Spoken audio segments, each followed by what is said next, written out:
avisa aos navegantes.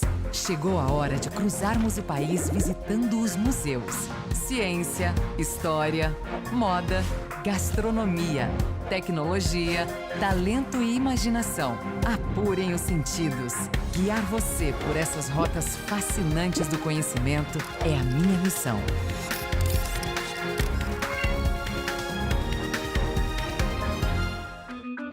Existem algumas perguntas que nos acompanham desde que o mundo é mundo. De onde viemos? Quem somos? Para onde vamos?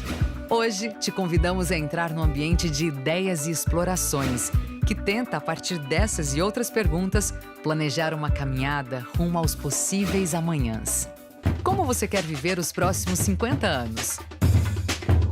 Para te ajudar a responder essa questão que se tornou inadiável e fundamental para a nossa convivência e permanência no planeta, vamos conhecer hoje o Museu do Amanhã.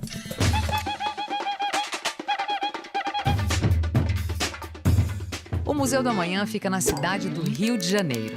Ele ocupa uma área de 15 mil metros quadrados na Praça Mauá, local de valiosa, densa e tradicional história da cidade.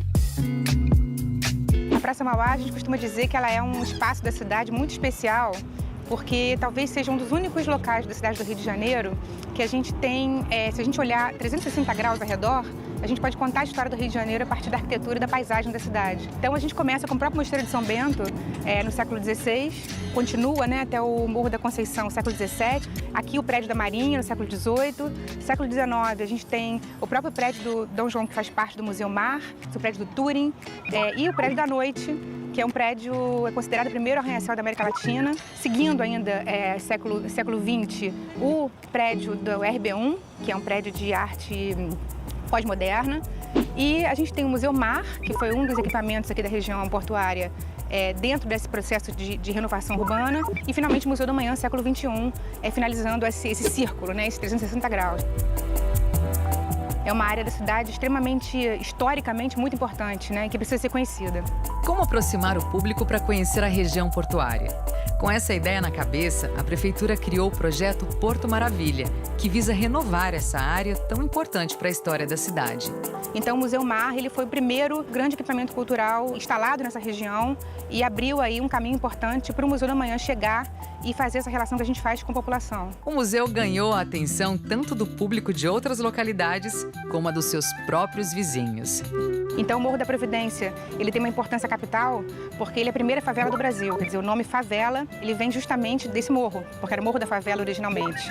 Então, são os nossos vizinhos, A gente tem um programa de vizinhos do amanhã que recebe justamente a população do Morro da Providência e de todos os outros bairros aqui da Gamboa, Saúde e Santo Cristo, que são os bairros que compõem aqui a região da Pequena África, da região portuária do Rio. Disse Pequena África porque por aqui entraram mais de 1 milhão de pessoas escravizadas. O único vestígio dessa época é o Cais do Valongo, que fica a poucos metros do museu e é considerado o maior porto escravagista da história. Por aqui entraram mais de 1 milhão de escravos africanos. Portanto, a gente está num chão muito sagrado, muito importante, por onde o Brasil se tornou africano. Foi nesse local de imensa importância histórica que o Museu do Amanhã veio se instalar em 2015. O Museu do Amanhã, ele parte do princípio de 5 grandes perguntas que todos nós temos dentro de nós. De onde nós viemos, quem nós somos, aonde, afinal de contas, nós chegamos, como nós pensamos que seja o amanhã e, principalmente, uma reflexão do que nós podemos fazer, quais as ações que nós podemos praticar para o melhor amanhã.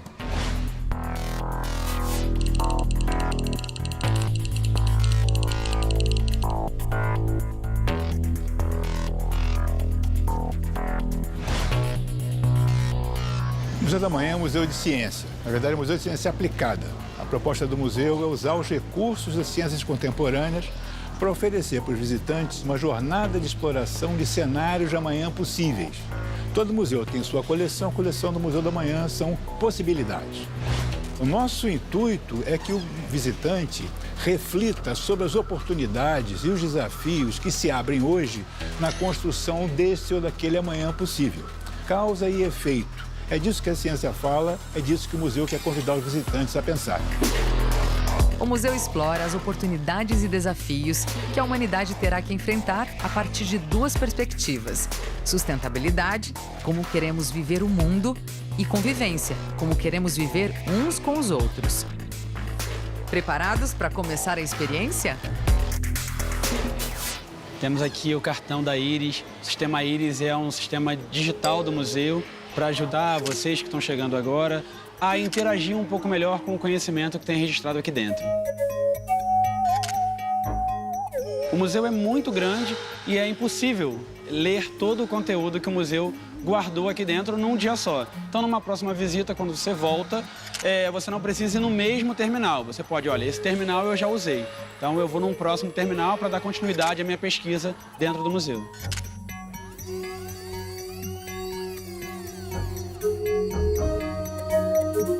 Aqui a gente tem o Cosmos, aqui é o início do nosso percurso narrativo da exposição principal do museu.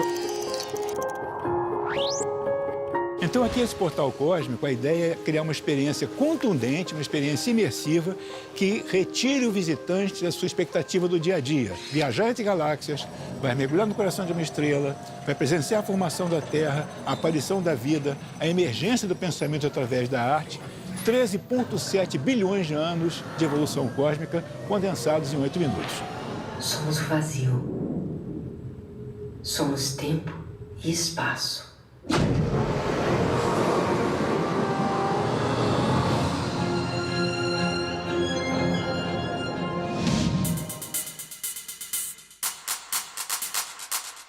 Nessas mesas aqui, além de fazer o cadastro da Íris, que é o que está acontecendo agora, a gente pode falar sobre durações no universo, no grande universo e no micro-universo, né? Distâncias, densidades e velocidades. Aqui, por exemplo, a gente vê as durações. Eu vou ver a medida do universo. Então, 1 segundo. Eu posso vir aqui embaixo e ver quanto dura da menor duração catalogada até a maior.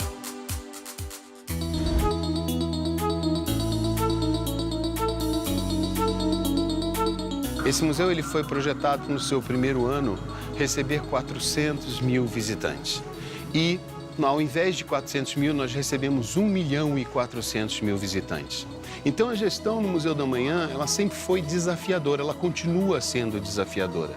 Por quê? É um museu dinâmico em que tudo acontece hoje para que amanhã, quando nós abrirmos a porta, tenha alguma coisa inédita, tenha algo de novo. O grande desafio é de que amanhã ele não se torne um museu do ontem.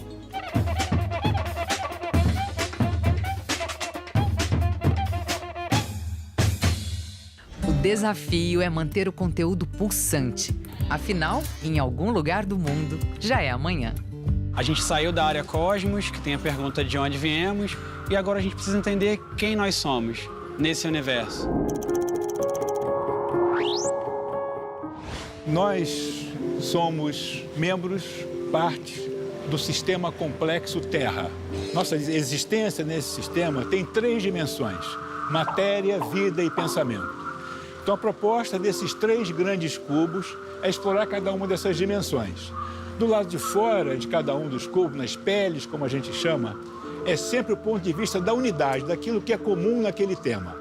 Do lado de dentro, o ponto de vista da diversidade, daquilo que é variado, daquilo que é diferente. Então, por exemplo, no cubo da matéria, são 180 fotografias do lado de fora, do ponto de vista de um astronauta, ou seja, a Terra é vista como um único astro, um único corpo. Não tem separação entre nações, entre línguas, entre tradições, é um único sistema. Do lado de dentro é a Terra como diversidade, a composição de 4 movimentos que compõem o ritmo básico da mudança do clima. É uma das únicas obras de arte que tem no museu. Ela serve para que a gente possa refletir sobre como a matéria é construída no universo. A gente pode considerar que é feito de água, terra, fogo e ar. O segundo cubo é o cubo da vida, do lado de fora, o que é comum a todo organismo, as instruções que as células vivas usam para produzir seus próprios componentes. Os organismos são fábricas que produzem equipamentos da própria fábrica. Com isso, podem se reproduzir, se replicar. O cubo da vida, ele traz para a gente essa importante reflexão de que todos os seres vivos são herdeiros geneticamente de um ancestral comum mais recente. Tudo que é vivo no planeta tem DNA.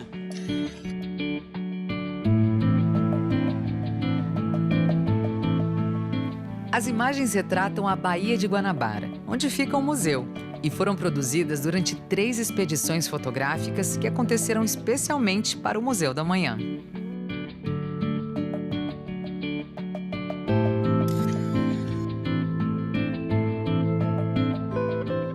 No Cubo do Pensamento, o que a gente mostra do lado de fora dele é justamente o que acontece dentro da nossa cabeça.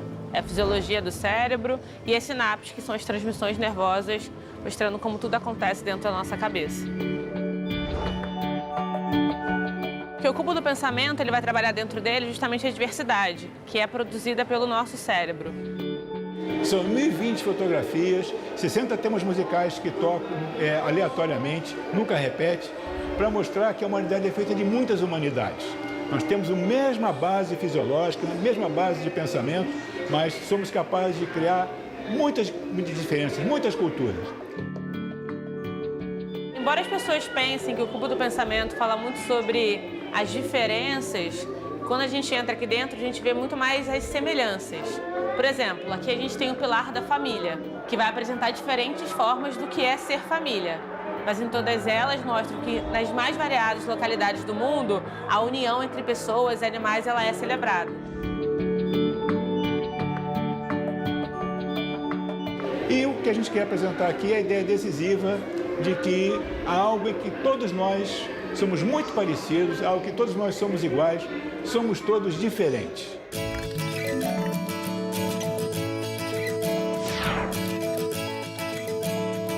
O conteúdo do museu impressiona e nos faz pensar muito sobre como queremos viver e ocupar o planeta.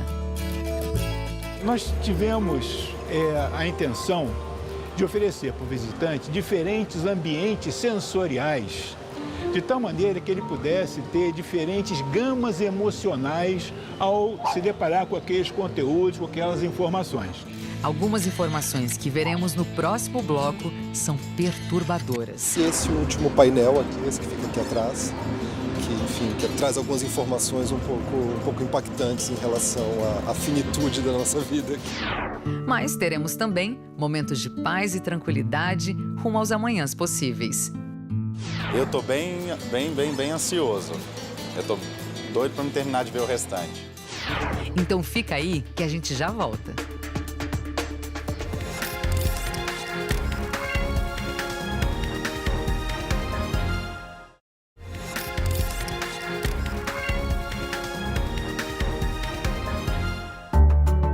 Estamos de volta ao Rio de Janeiro para continuar nossa visita ao Museu da Manhã. Um museu que explora as mudanças vivenciadas no mundo hoje e os caminhos que se abrem para o futuro, a partir de grandes perguntas científicas que a humanidade sempre fez.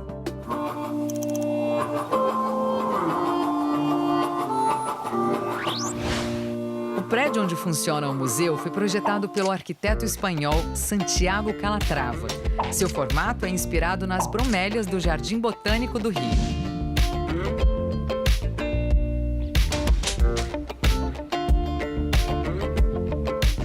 O ar contemporâneo da construção intriga o visitante.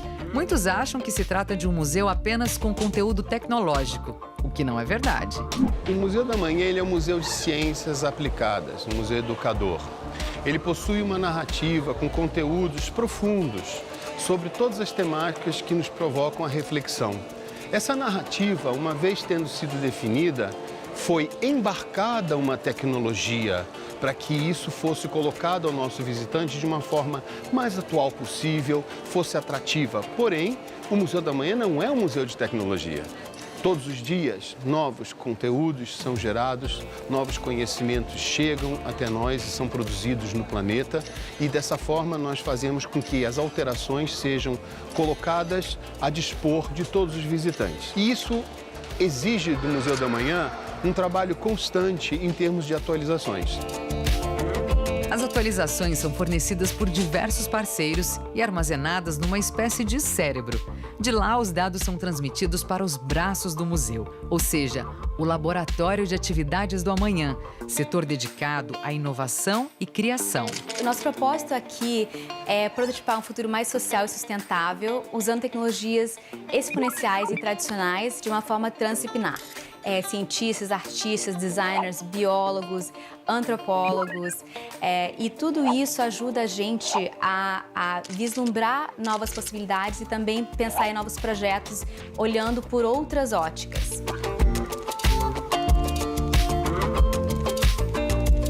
A gente trabalha com tecnologias exponenciais, quer dizer, inteligência artificial, robótica, internet das coisas, realidade virtual, e também tecnologias tradicionais, como os saberes biológicos, como origami, como outras formas de construir analogicamente.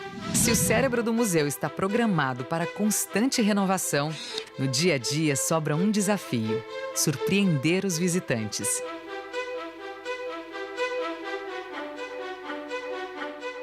Aqui no Museu do Amanhã, nós temos sempre uma exposição temporária para ter alguma novidade para os nossos visitantes. E abrimos recentemente para todo mundo, Comida para 10 bilhões, que é uma exposição que fala sobre os desafios de se alimentar 10 bilhões de pessoas com sustentabilidade, com qualidade nutricional e também com diversidade na produção.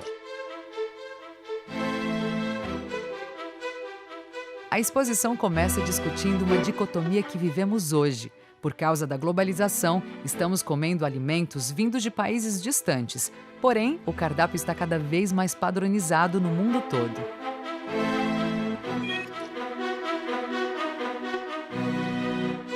Continuando no mais abrangente, a gente vai para o que a gente chama de novas fronteiras agrícolas. São regiões no planeta que já produzem alimento, mas vão ter que intensificar essa produção, porque a gente vai ter que produzir aí nas próximas 4 décadas 60% a mais de comida do que a gente tem hoje em dia. E sabendo que para aumentar essa produção, a gente tem que precisar de técnicas e tecnologias novas o tempo todo, chegamos nessa área nova chamada tecnologias, que a gente tem essas 2 simulações de hologramas, nesses tubos de ensaio estilizados, que mostram filmetes sobre impressão de alimentos 3D, manipulação genética, drones polinizadores, bancos de semente, que são super importantes para a gente manter a segurança alimentar do mundo. Essa parte aborda a relação do alimento e da nossa saúde. Fala sobre a questão da fome, obesidade e desperdício. E aí, na última área, Comida para o Amanhã, o visitante próprio se torna protagonista nessa exploração dos desafios do futuro. Tudo isso, de certa forma, para mostrar que a cadeia de produção de alimentos continua acontecendo independente das tecnologias e sempre com as pessoas por detrás delas. No bloco anterior, percorremos as 2 primeiras áreas da exposição principal, que fazem ao visitante as seguintes perguntas: de onde viemos? Quem somos? A pergunta agora é: onde estamos? Estamos no momento da nossa história que nossa civilização começa a se dar conta que nossas ações tomadas em conjunto se tornaram uma força de transformação em escala planetária. Que as consequências das nossas ações vão ser muito duradouras, vão atingir muitas gerações. Então, esse entendimento de que nós vamos moldar o planeta em que nós, nossos filhos, vamos viver, é a informação mais fundamental da nossa época. E então, aqui no centro da exposição do museu, nós criamos uma exposição chamada Antropoceno. Antropoceno quer dizer a época dos humanos, a época que os humanos nos tornamos essa força de transformação planetária, para apresentar de maneira contundente essas evidências. O Antropoceno ele consiste em 6 telões enormes, propositalmente inclinados na direção do visitante, justamente para fazer o visitante pensar acerca do seu papel, se sentir pequeno realmente diante da dimensão que ele mostra. Porque ele vai mostrar coisas que aconteceram nos últimos 70, quase 80 anos, a partir da nossa interferência no planeta. Na experiência do Antropoceno, são apresentadas evidências de que nós estamos modificando o clima, alterando a biodiversidade, consumindo exageradamente. A cada situação apresentada, levamos um choque de realidade.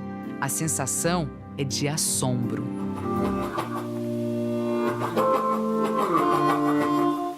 Na tentativa de encontrar caminhos para cenários positivos, a quarta área da exposição principal, chamada Amanhãs, discute questões de sustentabilidade e convivência.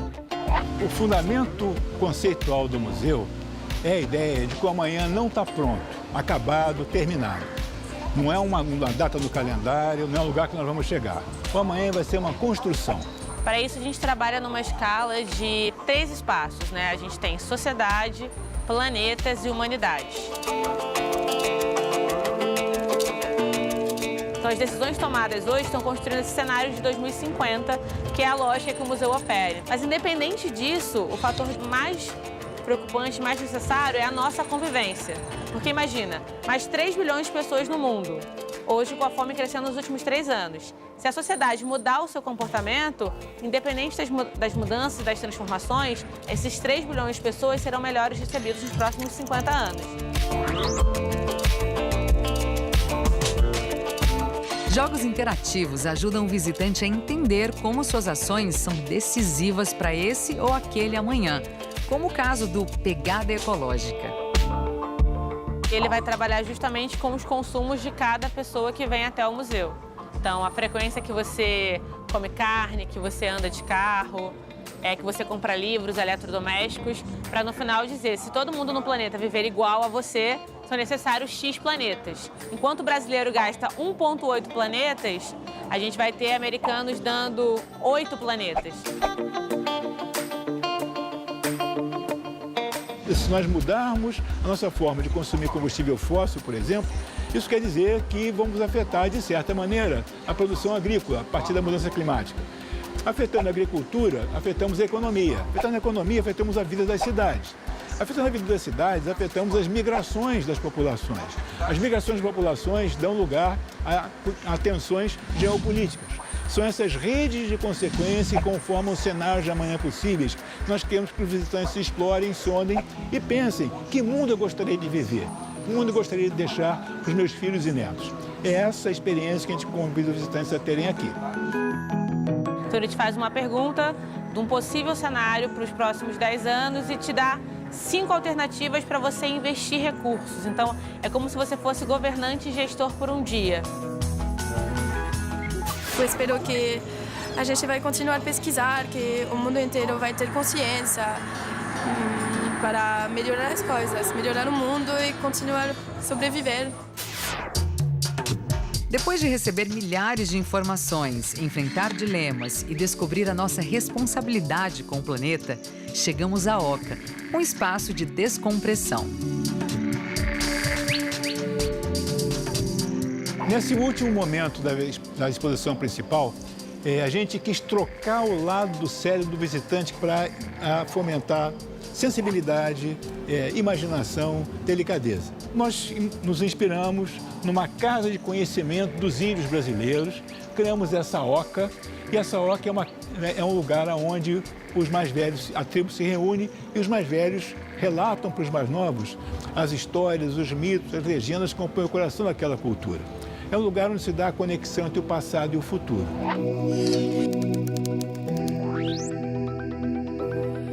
Então, nós nos demos conta que era importante ter um objeto, o único objeto material da coleção do museu, que simbolizasse essa conexão entre o passado e o futuro.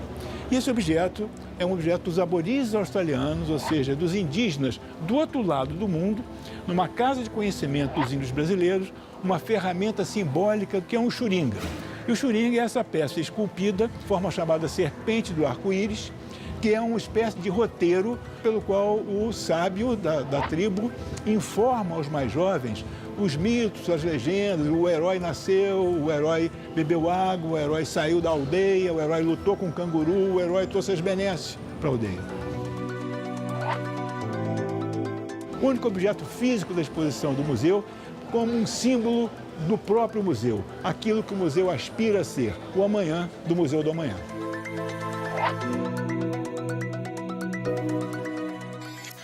E assim, a visita ao museu chega ao fim. Olhando para a Baía de Guanabara, o visitante ainda elabora sensações e reflexões do que viu. A única certeza que fica é a de que o amanhã não está pronto, porque será sempre uma construção e depende de nós. Se você quiser visitar o Museu do Amanhã pessoalmente, anota aí o endereço.